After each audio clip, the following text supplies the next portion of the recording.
नमस्कार। Morning walk with Indian scientist में आपका स्वागत है।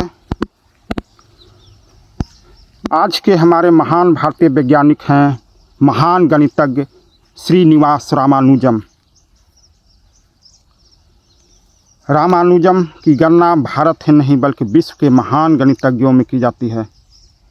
इनका जन्म 22 दिसंबर 1887 ईस्वी में तमिलनाडु के तंजौर ज़िले में ईरोड नामक गांव में हुआ था।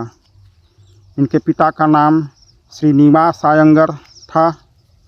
उनके पिता एक छोटे वस्त्र व्यवसायी थे। वस्त्र व्यवसायी के यहाँ मुंशीगिरी का काम करते थे। वे निर्धन थे परंतु स्वाभिमानी थे। रामानुजम ने किसी विश्वविद्यालय में शिक्षा ग्रहण नहीं की थी, किंतु वे जन्मजात प्रतिभा संपन्न थे। जब रामानुजम स्कूल में पढ़ते थे तो गणित के अध्यापक ने एक दिन गणित पढ़ाते समय पूछा, यदि 3 केला 3 छात्रों में बांटा जाए तो प्रत्येक को कितना केला मिलेगा? विद्यार्थियों ने उत्तर दिया 1। उसी समय कक्षा के कोने में बैठे रामानुजम ने अध्यापक से पूछा कि sir, if no banana is distributed among no one, will everyone still get the banana? अर्थात यदि 0 केला 0 छात्रों में बांटा जाए तो क्या प्रत्येक छात्र को कुछ मिलेगा? प्रश्न बहुत अटपटा होने के कारण कक्षा के सभी छात्र हंसने लगे, परंतु अध्यापक ने प्रश्न की गूढ़ता एवं गहनता को समझा और उन्होंने कहा कि इसमें हंसने की कोई बात नहीं है। मैंने बालक की पूछने का आशय समझ लिया है। रामानुजम हर समय गणित ही पढ़ा करते थे। अन्य विषयों को न पढ़ने के कारण वे इंटर की परीक्षा न पास कर सके।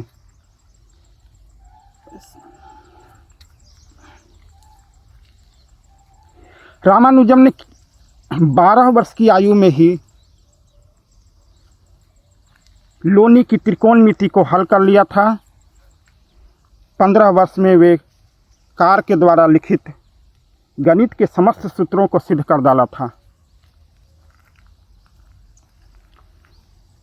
1901 ईस्वी में उनका विवाह हो गया। पारिवारिक दायित्वों के निर्वहन हेतु उनके लिए धनार्जन आवश्यक हो गया। एक दिन नौकरी की तलाश में वे नेल्लौर के कलेक्टर दीवान बहादुर आर रामचंद्र राव के पास गए, जो गणित के प्रेमी थे। रामानुजन ने अपनी नोटबुक खोलकर अपने प्रमेयों को, थ्योरम्स को समझाने का प्रयत्न किया, परंतु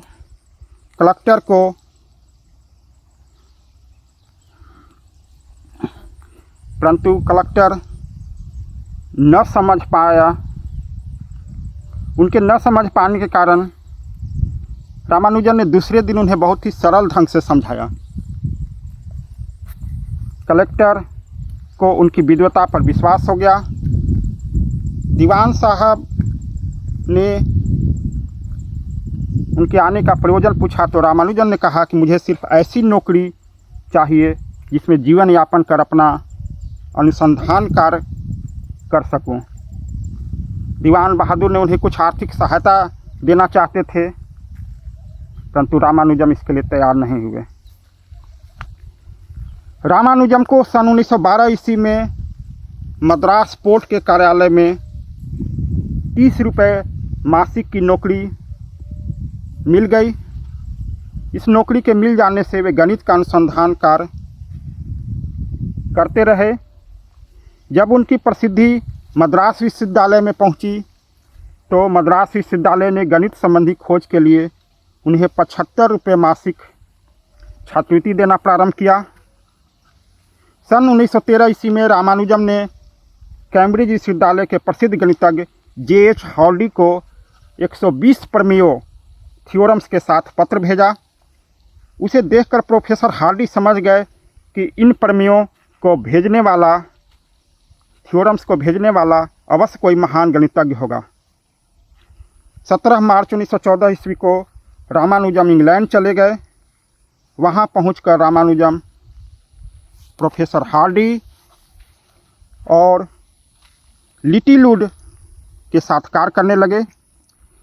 रामानुजम की प्रतिभा से प्रभावित होकर हार्डी ने कहा था कि मैंने रामानुजम को पढ़ाने की कोशिश की और मैं सफल रहा, लेकिन उन्होंने मुझसे जितना कुछ सीखा उससे कहीं अधिक मैंने सीखा। उनके महत्वपूर्ण कार्यों को देखकर 1918 ईस्वी में रॉयल सोसाइटी ने उन्हें अपना सदस्य बना लिया। रामानुजम शाकाहारी थे। उनके शाकाहारी होने के कारण इंग्लैंड में खाने पीने में कठिनाई हुआ, उनका स्वास्थ्य बिगड़ने लगा। एक बार प्रोफेसर हार्डी उनको अस्पताल में देखने गए। उनकी टैक्सी का नंबर 1729 था, 1729। उन्होंने रामानुजम से कहा कि यह बड़ी मनहूस संख्या है। सुनते ही रामानुजम ने कहा कि नहीं, यह तो बड़ी मनोरंजक तथा दो शुभ संख्याओं का योग है। 12Q + 1Q 12Q + 1Q है। उनको प्रथम 10,000 पूर्ण संख्याएं कंठस्थ थी। इसी 1729 जो संख्या थी उसे बाद में रामानुजम संख्या कहा गया। हर संख्या उनकी संगनी बन गई थी। गणित क्रिकेट की तरह उनका प्रिय खेल था। वे दिन रात गणित के चिन्हों को इधर से उधर किया करते थे।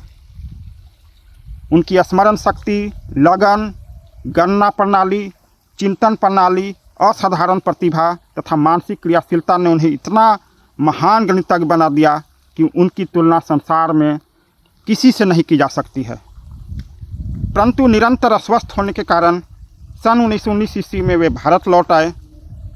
रामानुजम के मित्रों एवं शुभ चिंतकों ने उनका इलाज करवाया, परंतु 26 दिसंबर 1920 ईस्वी को भारत एवं विश्व का यह महान गणितज्ञ 33 वर्ष की अल्प आयु में ही संसार को छोड़ दिया, चल बसा। उनका निधन हो गया, देहांत हो गया। उनकी जीवनी विज्ञान एवं गणित के छात्रों को यह प्रेरणा देती है कि व्यक्ति गरीब होने तथा विश्वविद्यालय की शिक्षा के अभाव के बावजूद भी कैसे प्रगति कर सकता है, कैसे उन्नति कर सकता है, कैसे विश्व का एक महान गणितज्ञ बन सकता है। उनकी स्मृति सदैव भारतीय युवा शोधार्थियों को, युवा वैज्ञानिकों को प्रेरणा देती रहेगी। हम उनको शत शत नमन करते हैं। इसी तरह से अन्य भारतीय वैज्ञानिकों के जीवन की रोचक घटनाओं एवं उनकी उपलब्धियों को जानने के लिए आप इस चैनल को सब्सक्राइब कीजिए। धन्यवाद।